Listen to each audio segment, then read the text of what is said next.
maka nasabnya tidak akan mempercepat dirinya.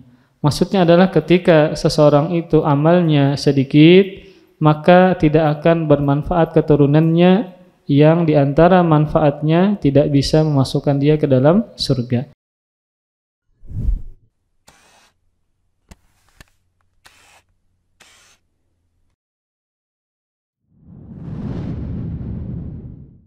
Assalamualaikum warahmatullahi wabarakatuh.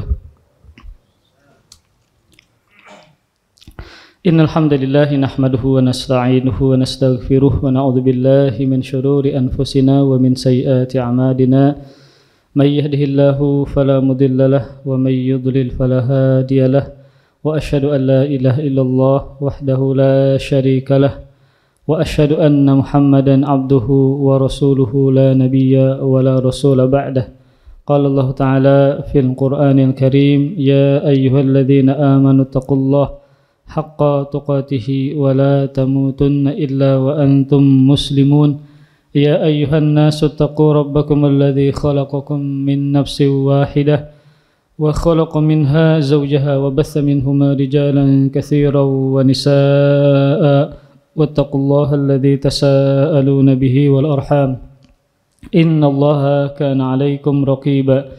Ya ayyuhalladzina amanu taqullaha wa qulu qawlan sadida yuslih lakum a'malakum wa yaghfir lakum dhunubakum wa may yuti'illaha wa rasulahu faqad faza fawzan 'azima. Amma ba'du, fa inna asdaqal hadithi kitabullah wa khairal hadyi hadi Muhammadin sallallahu alaihi wa alihi wasallam wa syarrul umuri muhdatsatuha fa inna kulla muhdatsatin bid'ah wa kulla bid'atin dhalalah wa kulla dhalalatin finnar. Alhamdulillah, kita bersyukur kepada Allah Subhanahu wa taala kembali kita dipertemukan dan dimudahkan dalam rangka mentaati Allah Subhanahu wa taala, dalam rangka senantiasa kita beribadah kepada Allah Subhanahu wa taala. Semoga ini menjadi pemberat amal soleh kita kelak pada hari kiamat, dan semoga ini bisa menjadi sebab kita untuk mendekatkan diri kepada Allah sehingga Allah merahmati kita dan memasukkan kita ke dalam surga. Amin ya rabbal alamin.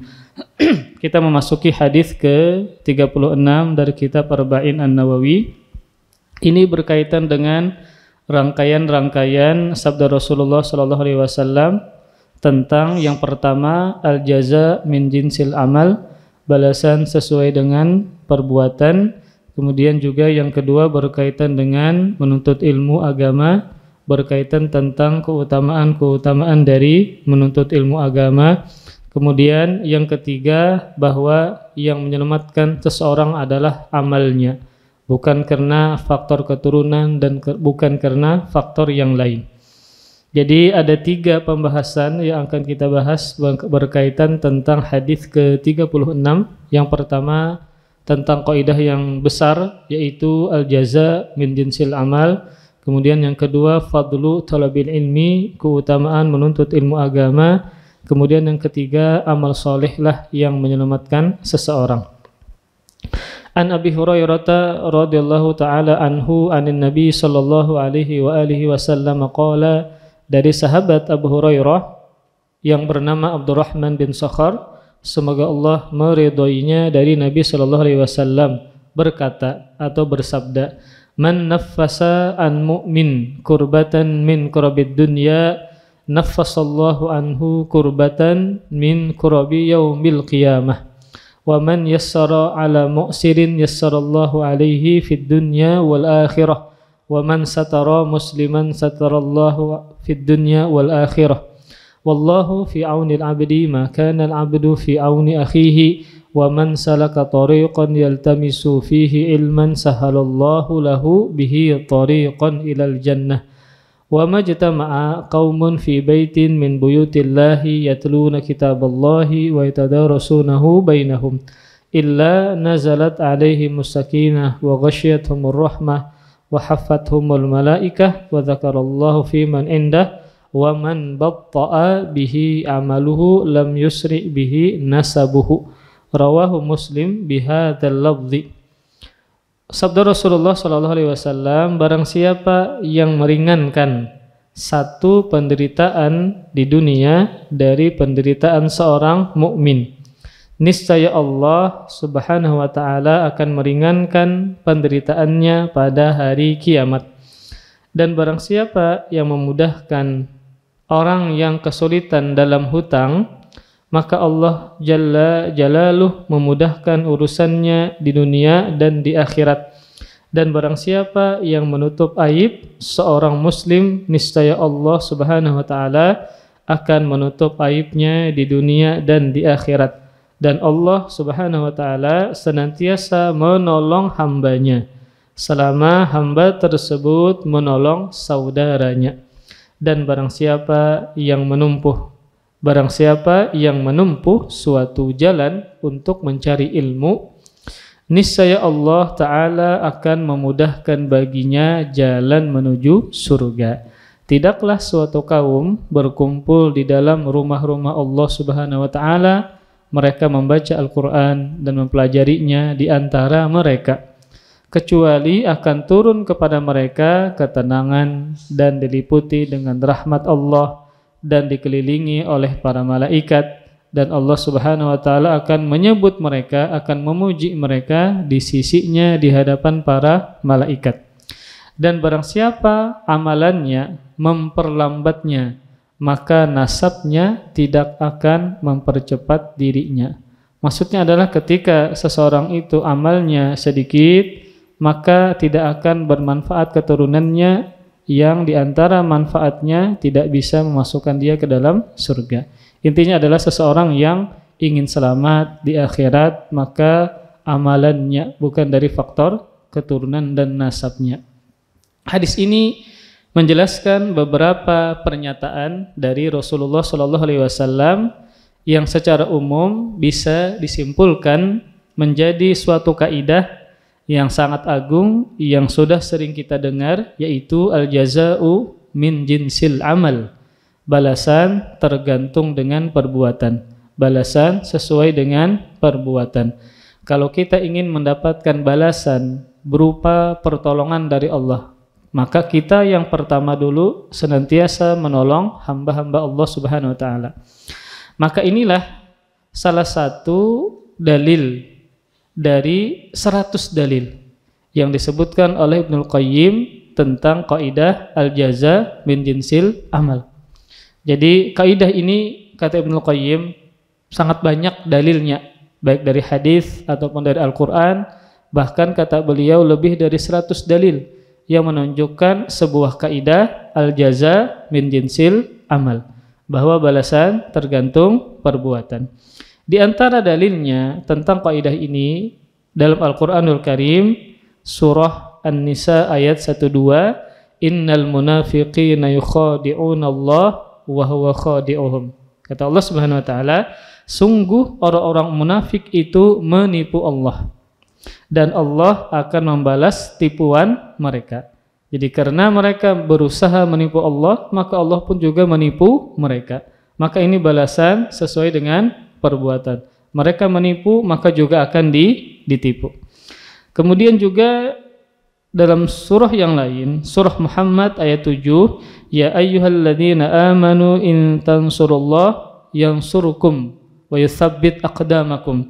Kata Allah Subhanahu wa taala, wahai orang-orang yang beriman, jika kalian menolong agama Allah, niscaya dia Allah akan menolong kalian dan meneguhkan kedudukan kalian.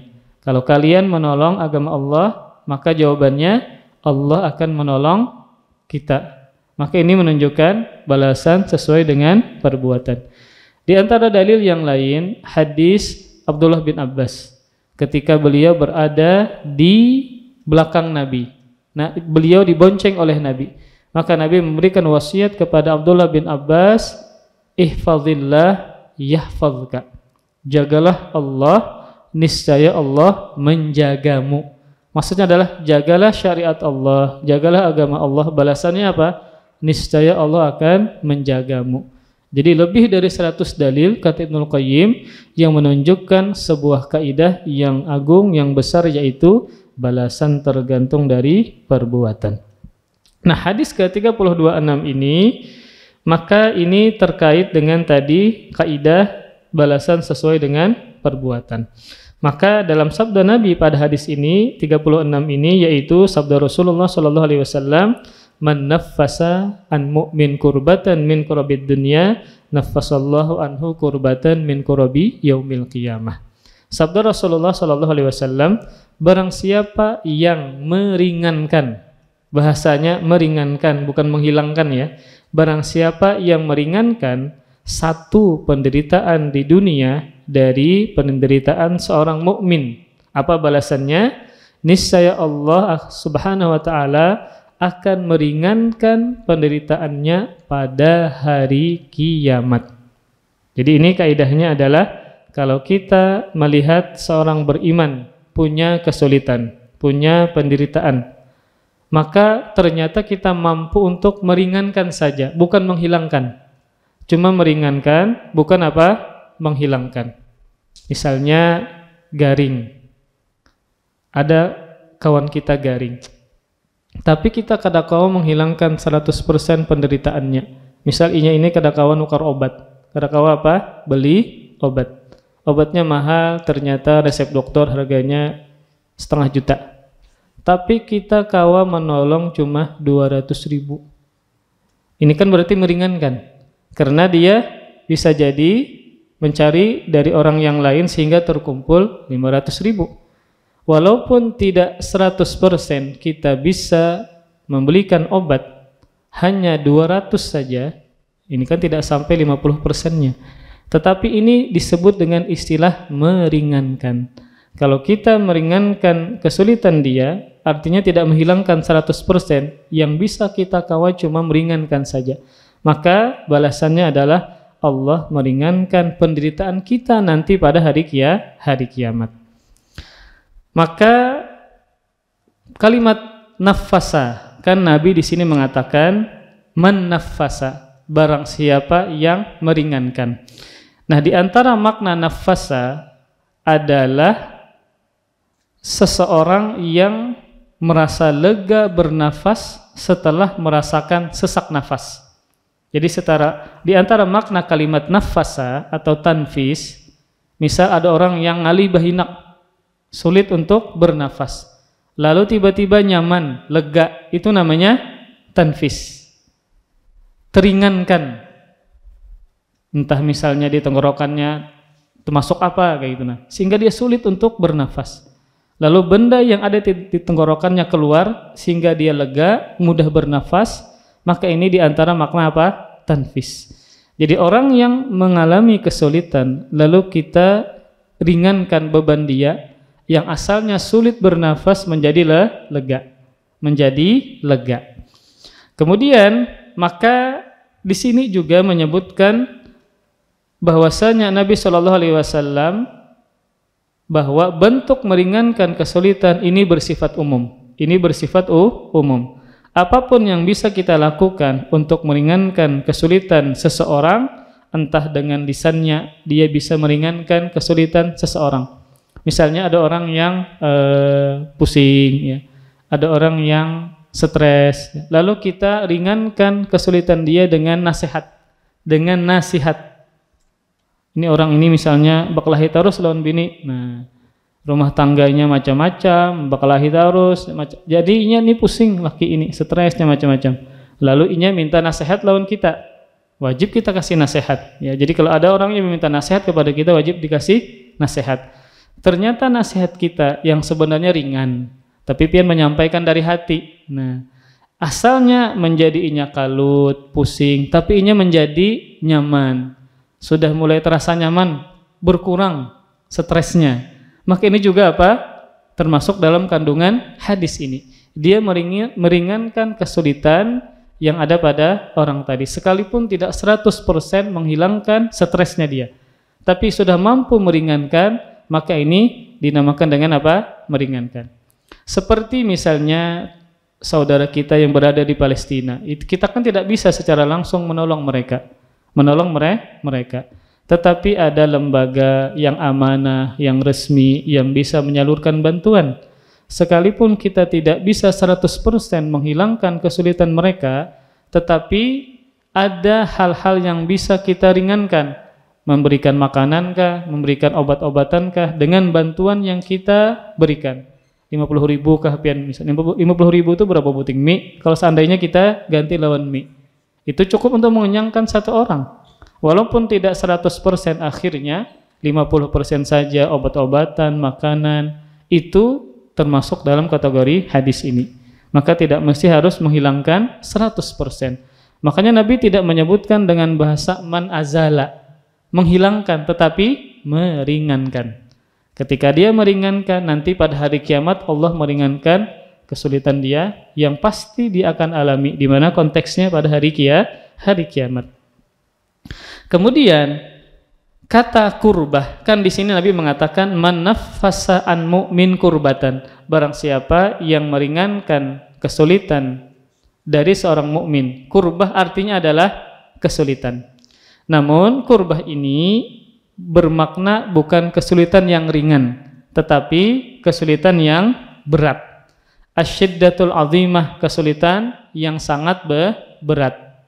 Misalnya apakah? Berkaitan dengan masalah kesehatan kah, ya, berkaitan tentang agama kah, ekonomi kah, sangat berat yang dia hadapi.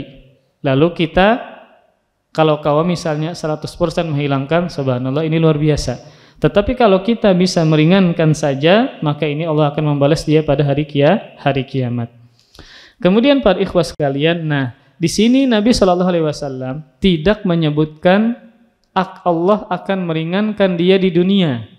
Tetapi konteksnya adalah ketika dia meringankan kesulitan yang dihadapi oleh saudaranya, Allah akan membalas dia berupa jenis yang sama. Allah meringankan kesulitan-kesulitan yang dia hadapi pada hari kiamat. Kenapa tidak disebutkan niscaya Allah akan menghilangkan kesulitannya dunia dan akhirat, tapi cuma akhirat saja. Maka jawabannya sebagaimana yang disebutkan oleh Ibnu Rajab, karena kesulitan dunia tidak ada apa-apanya dibandingkan dengan kesulitan yang ada di akhirat. Penderitaan di dunia masih bisa kita sandang. Sebagaimana firman Allah Subhanahu wa taala, la yukallifullahu nafsan illa wus'aha. Allah tidaklah membebani seseorang di atas kemampuannya. Maka setiap penderitaan di dunia yang kita alami pasti bisa dihadapi. Namun berbeda konteksnya kalau kesulitan itu menimpa kita pada hari kiamat. Ini sangat luar biasa. Kemudian sangat menderita, sangat sulit kalau itu terjadi pada hari kiamat. Sehingga pasti kita sangat membutuhkan pertolongan Allah nantinya pada hari kiamat. Maka di sini orang yang meringankan kesulitan yang dihadapi orang lain, dia ringankan, dia bantu, dia tolong, maka Allah akan menolong dia, meringankan dia dari segala kesulitan yang ada di akhirat. Konteksnya di mana? Di akhirat, bukan di dunia. Karena di dunia itu mudah, itu ringan, ya, berpahala pulang. Kalau kita dapat musibah, kita bisa sabar. Tapi kalau seandainya di akhirat, ini luar biasa, ya, kesulitannya sangatlah besar. Sebagaimana yang sudah kita fahami, ya, di antara kesulitan yang terjadi pada hari kiamat adalah di antara hadis Nabi, sekian banyaknya hadis Nabi, ada sebuah hadis yang Nabi sabdakan, hadis yang sahih yang dikeluarkan oleh Imam Muslim. Kata Rasulullah sallallahu alaihi wasallam, ana sayyidun nas yaumal qiyamah wa hal tadruna bima dzak yajma'ullahu yaumal qiyamah al-awwalina wal akhirin fi sa'idin wahid fayusmi'uhumud da'i wa yanfudhuhumul basar wa tadunus syamsu fayablughun nasa minal ghammi wal karbi ma la yutiqun wa ma la yahtamilun. Kata Rasulullah sallallahu alaihi wasallam, aku adalah pemimpin seluruh manusia pada hari kiamat. Apakah kalian tahu karena apa? Maka Rasulullah menjelaskan, karena pada hari itu Allah mengumpulkan semua manusia dari golongan pertama sampai golongan terakhir, dari umat Nabi Adam sampai umat Rasulullah sallallahu alaihi wasallam, yang dikumpulkan di atas satu dataran tanah, maksudnya adalah padang mahsyar. Kemudian penyeru memperdengarkan suara kepada mereka dan penglihatan dapat meliputi mereka. Dan matahari didekatkan kepada mereka, maka manusia, jadi ketika dikumpulkan dalam dataran yang lapang tadi atau padang mahsyar tadi, kemudian matahari didekatkan kepada manusia, maka manusia mengalami kepayahan dan kesulitan yang tidak mampu mereka hadapi dan tidak mereka bisa pikul. Itu di mana? Pada hari kiamat. Kemudian lagi mereka dikumpulkan, digiring atau dibangkitkan dari kubur mereka menuju padang mahsyar telanjang, tanpa alas kaki dan tanpa disunat. Tanpa busana, tanpa alas kaki dan tanpa disunat. Itu tanah lapang, tidak ada naungan pohon, tidak ada kanopi, tidak ada bangunan-bangunan, tidak ada, lapang. Lapang. Tanah lapang, ya. Kemudian tadi matahari didekatkan. Dalam riwayat yang lain, matahari ini didekatkan kami qadari mil, sekedar 1 mil, sekedar satu mil. Ini menunjukkan bahwa itu sangat dekat. Mungkin, bukan mungkin ya, kalau seandainya itu terjadi di dunia, matahari ini didekatkan 1 mil, pasti manusia tadi hancur. Pasti apa? Terbakar. Makanya di antara kekuatan yang Allah bikinkan untuk manusia adalah dia dibikin kuat. Dia tidak dibikin binasa, hancur, tidak dibikin terbakar ketika matahari apa? Didekatkan kepada manusia dengan jarak 1 mil. Tetapi pasti mengalami kepayahan dan kesulitan yang luar biasa. Jangankan ini bercerita tentang di akhirat, kita aja siang-siang kada hujan, panas pian keluar kada baju aja. Kepanasan sudah pian. Apalagi pian berada di negara yang ada musim panasnya. Kita kan kada ada musim panas, Pak. Kalau seandainya pian berada di musim panas, ya, kemudian pian di dalam mobil, AC-nya mati, tepanggang pian. Maka itu di dunia. Lalu bandingkan kalau seandainya kita berada di akhirat. Maka pada kondisi inilah pasti kita sangat memerlukan bantuan dan pertolongan dari Allah Subhanahu wa taala. Makanya ketika manusia berada dalam kepayahan yang luar biasa di padang mahsyar, ini belum fase yang lain, ya. Seperti diberikan catatan amal yang dia kerjakan, seperti hisab, belum lagi menyeberangi sirat, jembatan yang dibentangkan di punggung neraka jahanam. Ini baru di padang mahsyar. Maka manusia sangat mengalami kepayahan dan kesulitan. Nah, pada saat itulah mereka mencari para nabi. Untuk apa? Minta syafaat. Untuk minta syafaat. Karena kepayahan yang mereka dapatkan. Sehingga mereka mencari para nabi. Lalu ada yang mendatangi, lalu mereka mendatangi yang pertama Nabi Adam. Tapi Nabi Adam minta uzur. Beliau merasa pada hari itu, hari kiamat, Allah murka kepada beliau karena sebuah perbuatan yang beliau lakukan, yaitu memakan buah larangan di dalam surga. Sehingga beliau merasa pada hari itu Allah murka kepada beliau. Beliau minta uzur, tidak bisa memberikan syafaat. Kemudian datang lagi kepada Nabi Nuh. Mereka mengatakan, engkau adalah Rasul yang pertama, engkau adalah yang Allah katakan sebagai abdan syakura, hamba yang pandai bersyukur, sehingga kami minta syafaat kepadamu, kepada Nabi Nuh. Namun juga Nabi Nuh minta uzur, tidak bisa memberikan syafaat kepada manusia. Beliau mengatakan, inna rabbi azza wa jalla qad ghadibal yawma ghadaban lam yaghdab qablahu mithlahu wa lan yaghdab ba'dahu mithlahu wa innahu qad kanat li da'watun da'autuha ala qaumi. Jadi kata beliau, sesungguhnya Tuhanku marah pada hari ini dengan marah yang tidak pernah marah sebelumnya seperti ini, dan juga tidak pernah marah setelahnya seperti ini. Kenapa beliau mengira Allah marah pada hari tersebut? Karena dulunya saya mendoakan kebinasaan untuk kaumku. Kan beliau berdoa kepada Allah untuk membinasakan kaumnya, karena kaum yang tersisa ini sudah tidak mungkin bisa beriman lagi. Sesuai dengan takdir Allah, sesuai dengan wahyu Allah yang Allah berikan kepada Nabi Nuh bahwa mereka tidak akan pernah beriman. Akhirnya Nabi Nuh berdoa kepada Allah agar membinasakan mereka. Sehingga menurut Nabi Nuh, karena itulah beliau dimurkai Allah pada hari kiamat, sehingga beliau minta uzur tidak bisa memberikan syafaat. Lalu datang lagi kepada Nabi Ibrahim. Nabi Ibrahim pun sama, tidak juga bisa memberikan syafaat, minta uzur tidak bisa.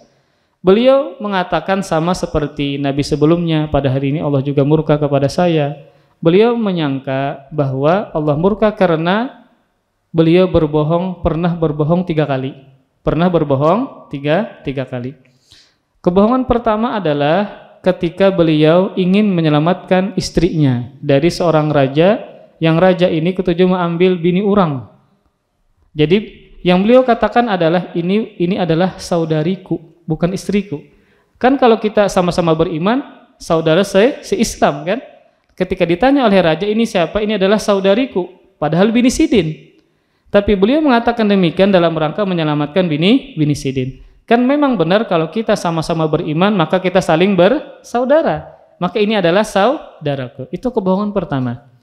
Kemudian juga kebohongan yang kedua adalah ketika beliau menghancurkan semua berhala, disisakan satu yang paling besar. Lalu ketika ditanya siapa yang menghancurkan patung-patung ini, yang menghancurkan adalah yang paling besar. Padahal beliau yang menghancurkan. Maka beliau merasa dengan berbohong tadi, hari itu Allah murka kepada beliau sehingga beliau minta uzur, tidak bisa memberikan syafaat. Lalu datang lagi kepada nabi yang lain, kepada Nabi Musa. Nabi Musa juga minta uzur, pada hari ini juga Allah murka kepadaku. Maka beliau sebutkan kesalahan beliau. Dulunya aku pernah menampar orang sampai mati. Padahal kan itu tanpa sengaja. Jadi beliau cuma menampar saja, kemudian orangnya meninggal dunia. Maka beliau minta uzur. Kepada Nabi Isa juga minta uzur. Akhirnya sampai kepada Nabi Muhammad SAW, maka Allah perintahkan Nabi Muhammad untuk sujud dan berdoa dan memberikan syafaat. Maka Rasulullah berdoa kepada Allah agar dipercepat proses mereka ya di padang mahsyar. Jadi syafaat yang Rasul bisa berikan kepada orang yang berada di padang mahsyar adalah cuma dipercepat saja. Cuma dipercepat keputusan mereka, kemudian dilanjutkan kepada fase-fase setelahnya. Maka belum lagi nanti menerima catatan amal ya. Kalau dia mengambil dari tangan kanan, ini selamat. Kalau dia mengambil dari tangan kiri, ini celaka. Belum lagi nanti dihisab. Hisab itu ada yang hisab kan terbagi 3. Ada yang hisab, ada yang orang yang masuk surga tanpa hisab. Yang kedua ada orang yang masuk surga dengan hisab yang ringan. Yang ketiga orang yang masuk surga dengan hisab yang sangat pelik. Artinya dia dihisab dulu ya seakan-akan itu dia kena azab, kemudian baru dia dimasukkan ke dalam surga. Maka hisab saja ketika dia dihisab dengan hisab yang berat ya. Hisab munaqasyah namanya. Hisab munaqasyah, hisab yang sangat berat, yaitu ketika dia amal tadi maka semuanya ditanyakan. Yang pernah dia lakukan, yang kecilkah, yang besarkah, itu ditanyakan detail, sehingga dia merasa tersiksa ketika dihisab dengan jenis seperti ini. Berbeda dengan hisab ben yasiro, hisab yang ringan. Apa maksud hisab yang ringan? Tidak semua amal yang dia lakukan dihisab. Bahkan ada yang diampuni sehingga hisabnya menjadi ringan. Dan kebanyakan orang beriman itu dihisab dengan hisab yang ringan. Kalau para nabi ya maka mereka masuk surga tanpa hisab dan tanpa adab. Itu hisab. Belum lagi nanti menyeberangi sirat, masya Allah, jembatan yang dibentangkan di punggung neraka jahanam yang lebih tipis dari rambut, lebih tajam daripada pedang. Ini kalau ada di dunia kada mungkin kau melewati. Namun yang berkata adalah amal soleh masing-masing. Ada orang yang kau menyeberangi kayak angin, mau cepat benar berarti kayak angin. Ada yang kayak kilat, subhanallah. Ada yang berjalan, ada yang tertatih-tatih luka-luka tapi selamat, subhanallah masih selamat. Nang kasihan itu kalau gugur. Setelah itu belum selesai lagi masalahnya.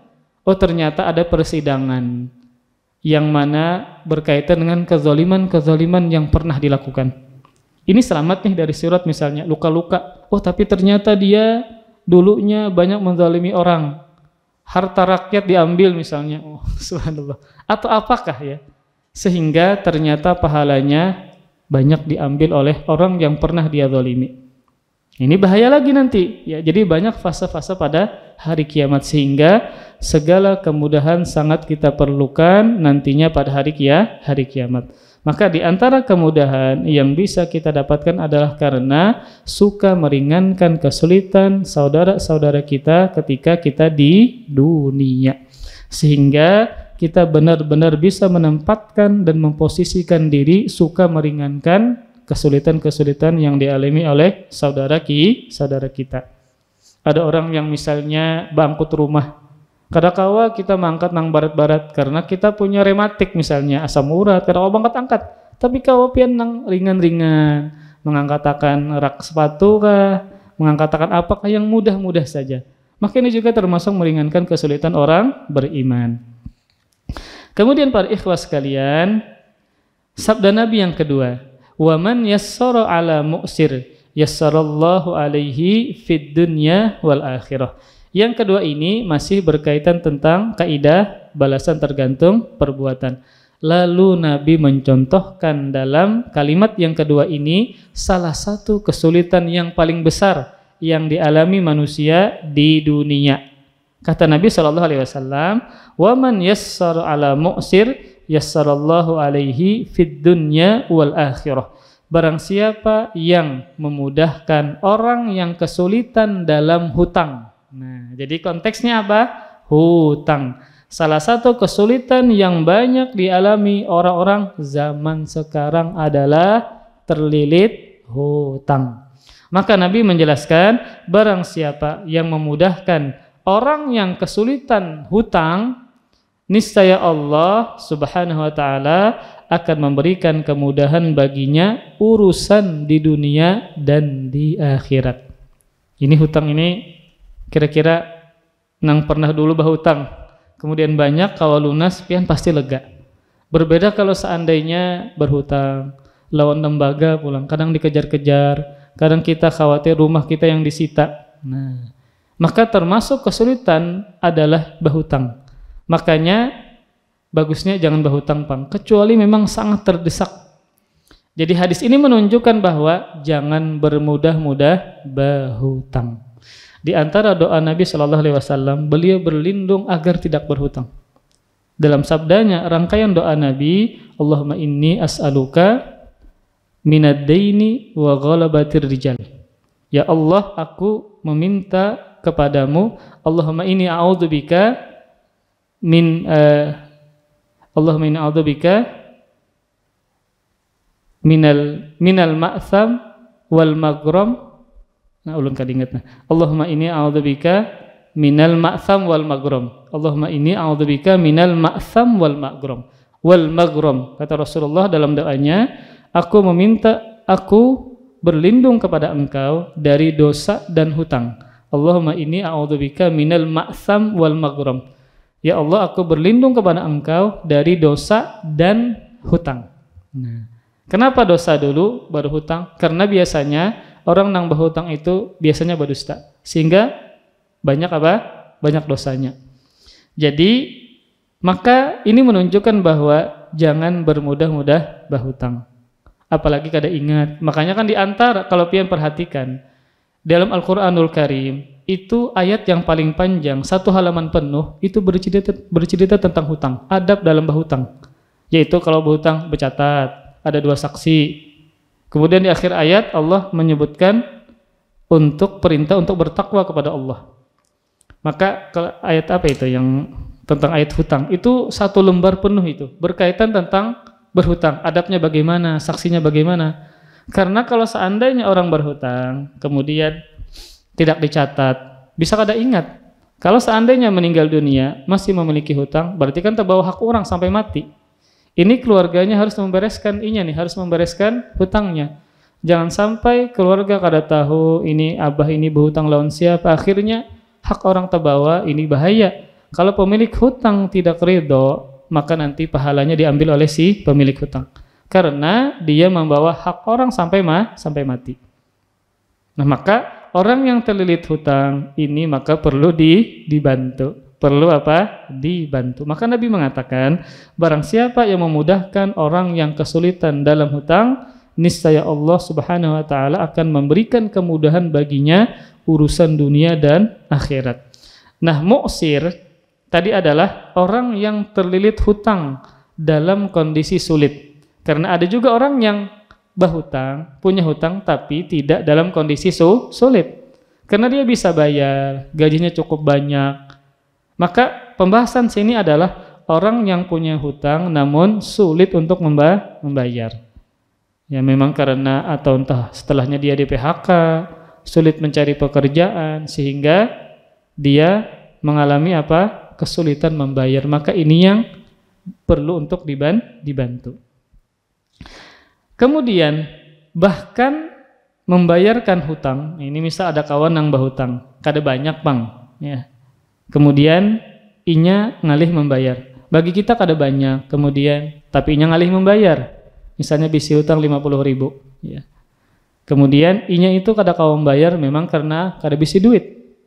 Lalu kita bayarkan hutang.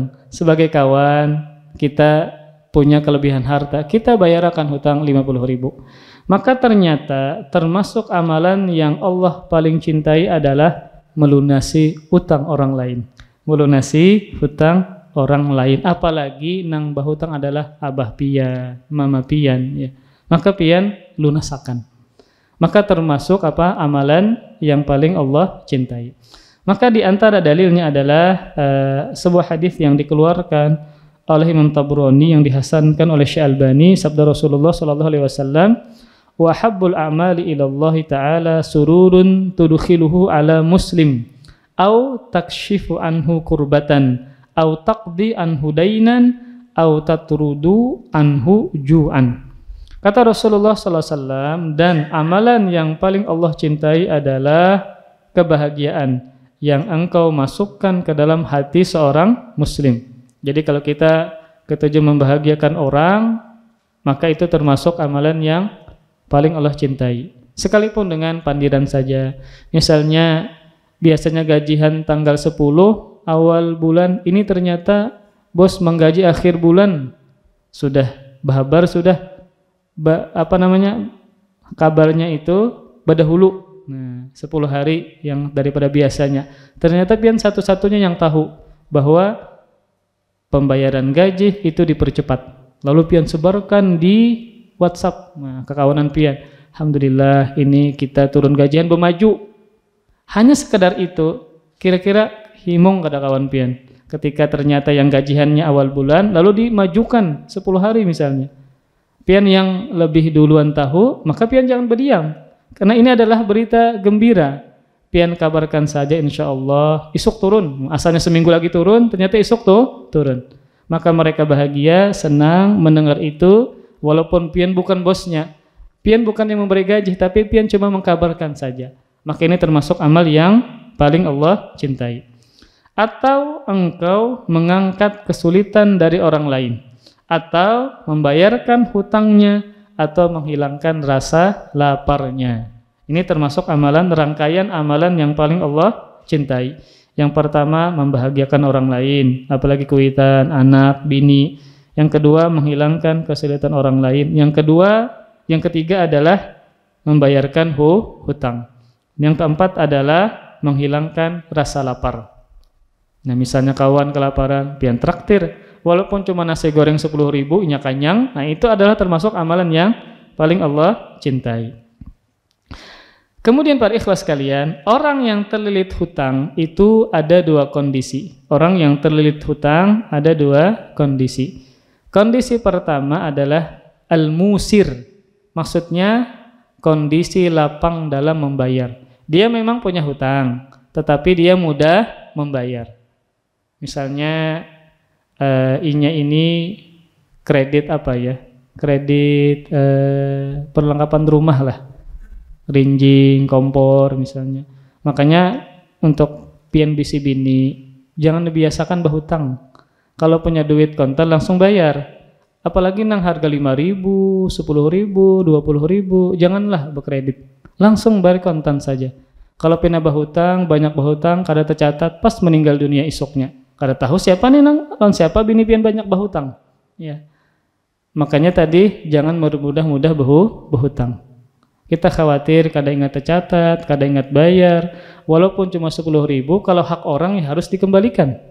Kalau terbawa mati, yang pemilik hutang walaupun 10.000 aja inya kada redo, kada rela, nah ini bahaya nanti di hari kiamat.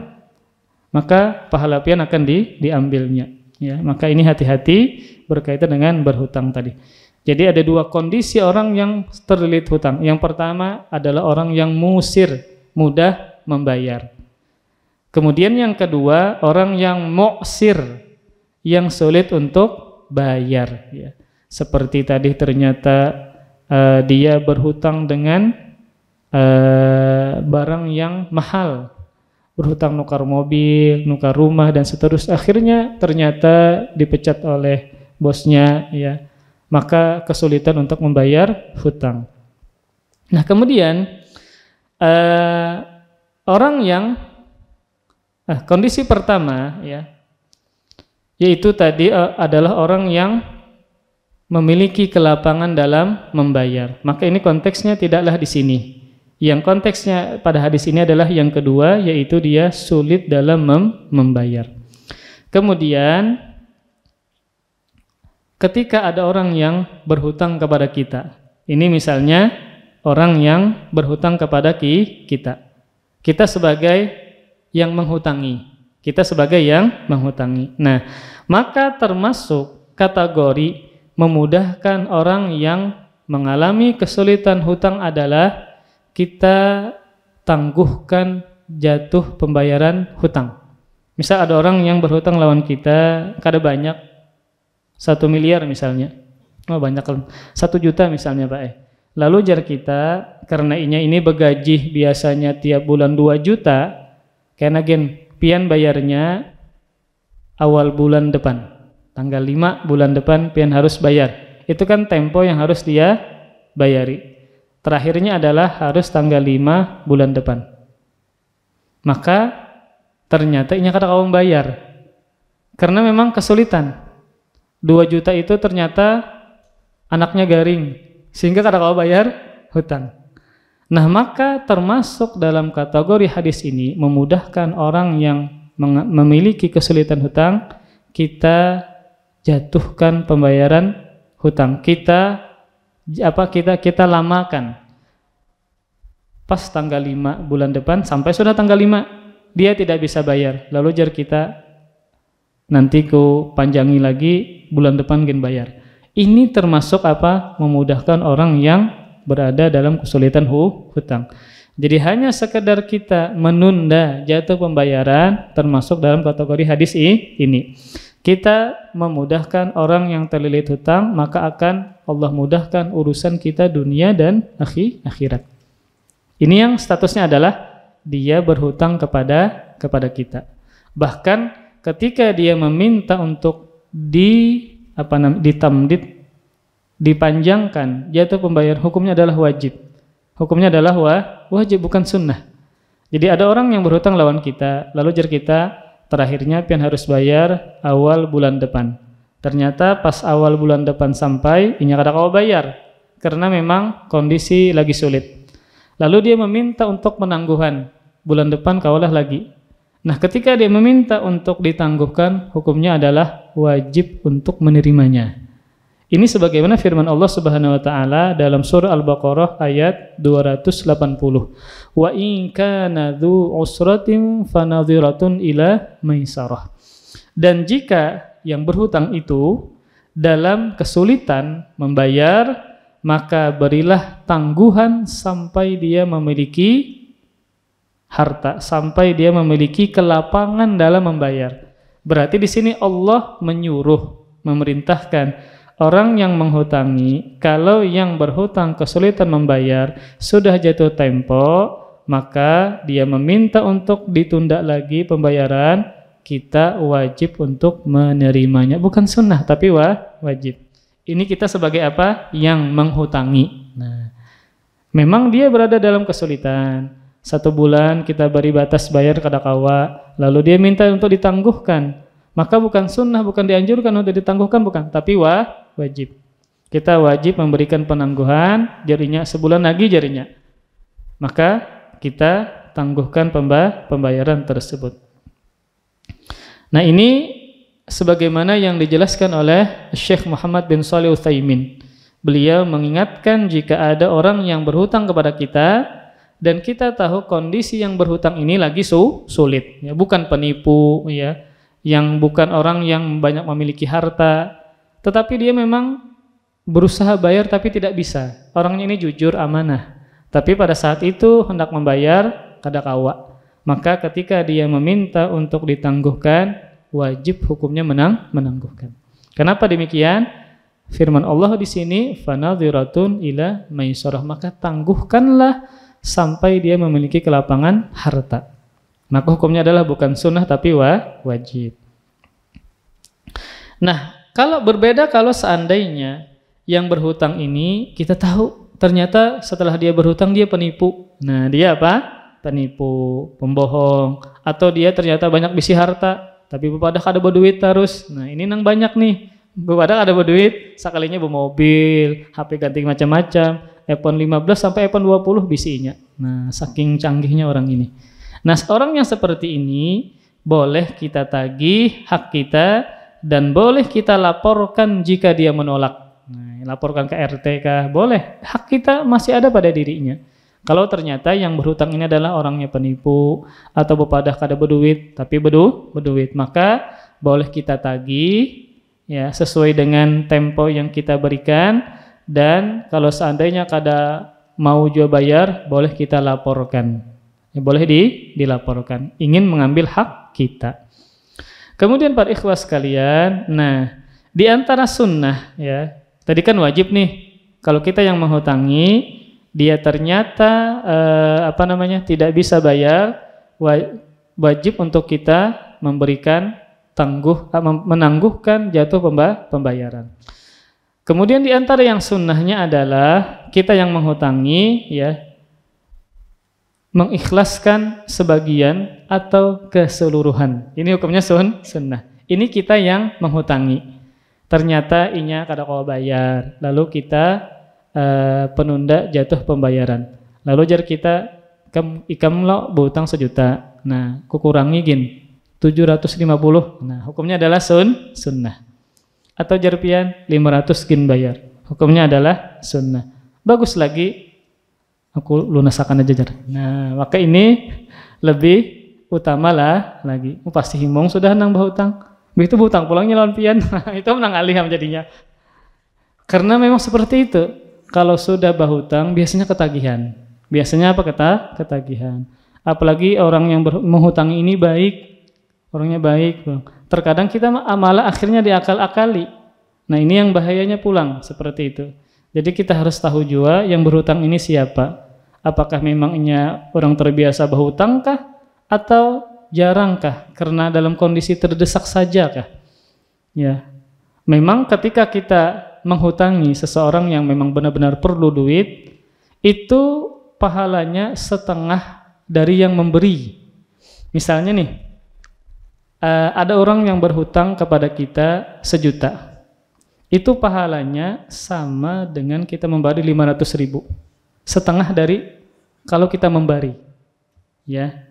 Makanya orang yang menghutangi ini dia memiliki pahala, berpahala menghutangi, ya.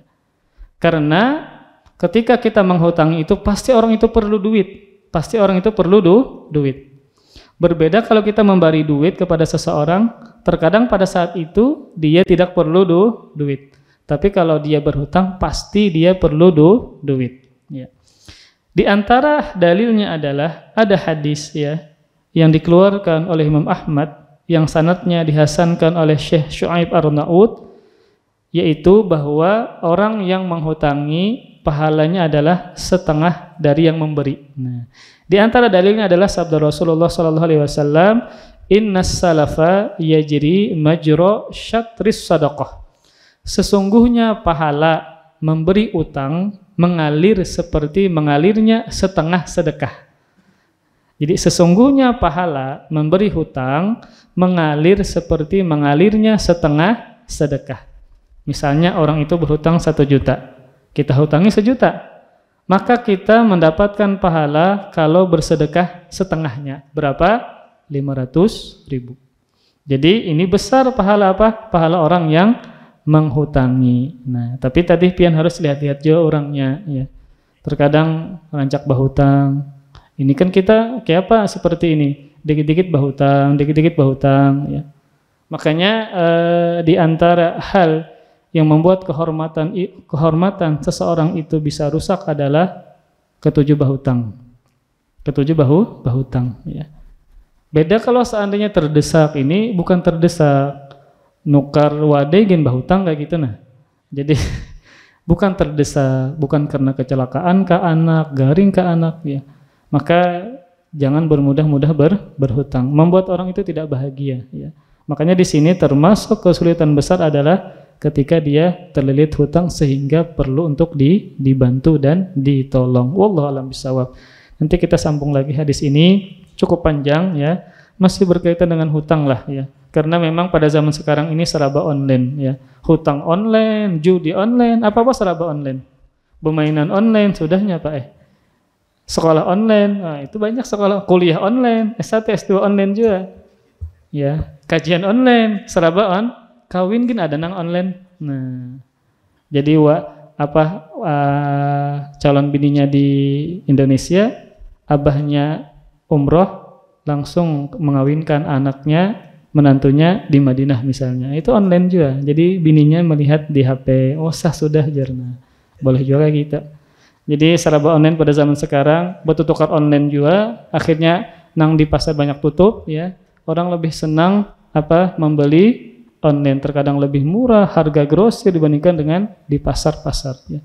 Maka ini harus kita perhatikan bahwa memang hukum asal dari berhutang boleh, tetapi hendaklah tidak bermudah-mudah dalam berhutang. Wallahu a'lam bishawab. Wassallallahu ala nabiyina Muhammadin wa ala alihi wa sahbihi wa baraka wa sallam. Subhanakallahumma bihamdika asyhadu an la ilaha illa anta astaghfiruka wa atubu ilaik. Wassalamualaikum warahmatullahi wabarakatuh. Terima kasih. Jazakumullah khairan wa barakallahu fikum. Video ini dibuat atas partisipasi dari donasi Anda. Semoga menjadi amal jariah bagi Anda semuanya.